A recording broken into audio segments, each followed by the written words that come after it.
आज इस वीडियो में हम लोग बात करेंगे सवैया छंद पर। सवैया जो है वर्णिक छंद है, इसको वर्णवृत्त भी कहा जाता है। सवैया कई प्रकार से लिखे जाते हैं। इस चैनल पर आप लोग वर्णिक गण के बारे में देख चुके हैं। वर्णिक गण, इसी वर्णिक गणों का उपयोग सवैया छंद में होता है। सवैया छंद 22 से लेकर 26 वर्ण वाले हो सकते हैं। मतलब हर एक पद में 22 से लेकर 26 वर्ण हो सकते हैं। ये सवैया के प्रकार पर निर्भर करता है कि उसमें कितने वर्ण होंगे। ठीक है।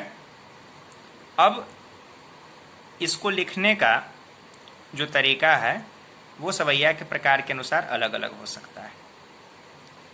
वर्णिक गणों की जो मैंने बात की उसको ऐसे समझ लीजिए कि एक प्रकार का सवैया होता है मत गयंद सवैया।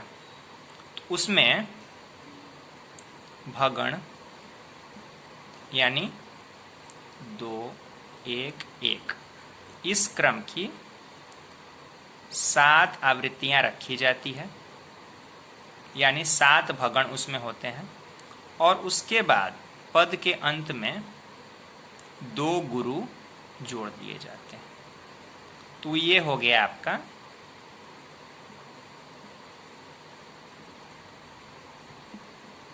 मत गयंद सवैया। इसका नाम है मत गयंद। इसी तरह से अलग अलग प्रकार के सवैये अलग अलग वर्णों के क्रम से बनाए जाते हैं। अभी मैं आपको कुछ सवैयों के प्रकार के बारे में बताता हूँ। अभी देखिए, सवैया के कुछ लोकप्रिय प्रकारों की यहाँ मैं चर्चा कर रहा हूँ। वैसे प्रकार तो इसके बहुत सारे हैं।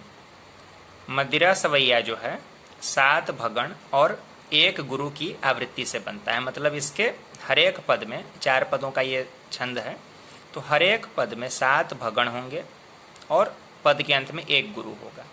मत गयंद सवैया जो मैंने भी आपको बताया, उसके हर एक पद में 7 भगण और पद के अंत में 2 गुरु होते हैं।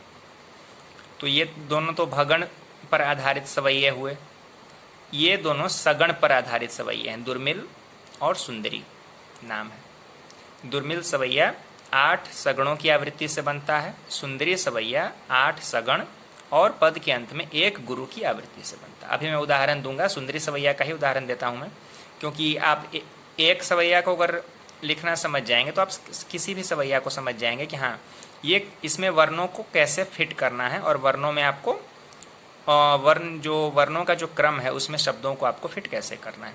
अभी तक इस चैनल पर आप लोग जान ही चुके हैं कि मापनी क्या होती है, वर्णों के अनुसार मापनी कैसे बनती है, मात्राओं के अनुसार मापनी कैसे बनती है, वो सब कुछ मैं बता चुका हूँ। इसलिए जो लोग नियमित रूप से देख रहे हैं इस चैनल को, उनको कोई समस्या नहीं आएगी। तो अभी मैं उदाहरण दूंगा सुंदरी सवैया का।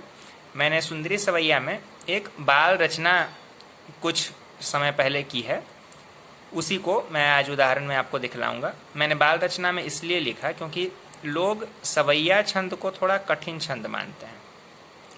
तो देखिए, ऐसा है कि वर्णों की आवृत्ति, और वो भी वर्णों की फिक्स आवृत्ति होने के कारण थोड़ा कठिन तो जरूर पड़ता है, लेकिन इसको लिखने का एक अलग आनंद है। ये आप तब अनुभव करेंगे जब आप इसको लिखेंगे। सवैया के बहुत सारे प्रकार हैं, रुचि होगी तो आगे भी इस पर बात होगी। लेकिन अभी एक मैं परिचय आपको दे रहा हूँ कि सवैया जो है वो कैसे लिखा जाता है। तो मैंने बाल रचनाएं इसलिए की इसमें सवैया में, क्योंकि ताकि मैं कहूँ कि हाँ देखिए कितना रोचक है, आप इसमें कुछ भी लिख सकते हैं, किसी भी भाव को आप सवैया में डाल सकते हैं।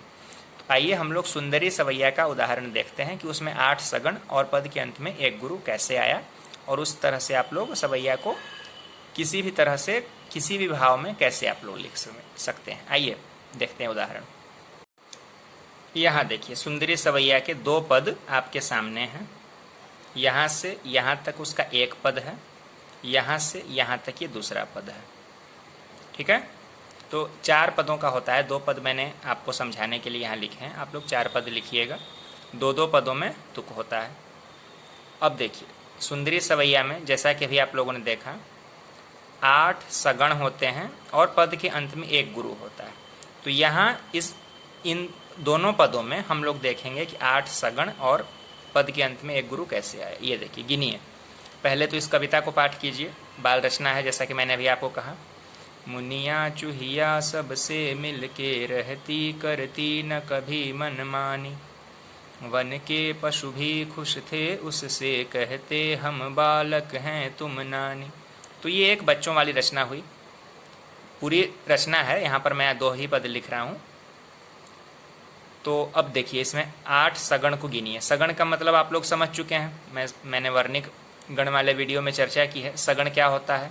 सगण का मतलब है ये क्रम, इसको हम लोग कहते हैं सगण। लघु, लघु और गुरु।